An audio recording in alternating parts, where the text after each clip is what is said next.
ایک 8 سال کا بچہ مسجد کے ایک طرف کونے میں اپنی چھوٹی بہن کے ساتھ بیٹھا ہوا ہاتھ اٹھا کر اللہ پاک سے نہ جانے کیا مانگ رہا تھا۔ کپڑوں میں پیوند لگا تھا مگر نہایت صاف تھے۔ اس کے ننھے ننھے سے گال آنسوؤں سے بھیگ چکے تھے۔ بہت سے لوگ اس کی طرف متوجہ تھے اور وہ بالکل بے خبر اللہ پاک سے باتوں میں لگا ہوا تھا۔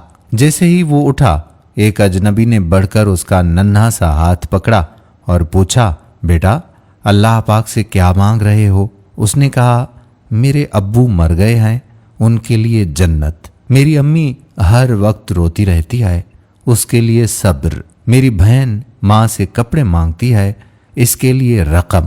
اجنبی نے سوال کیا، کیا آپ اسکول جاتے ہو؟ بچے نے کہا، ہاں جاتا ہوں۔ اجنبی نے پوچھا، بیٹا کس کلاس میں پڑھتے ہو؟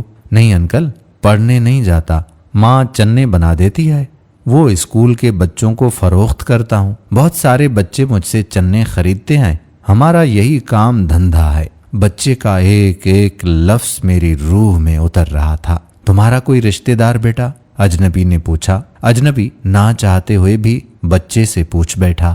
انکل امی کہتی ہیں غریب کا کوئی رشتہ دار نہیں ہوتا، امی کبھی جھوٹ نہیں بولتی انکل۔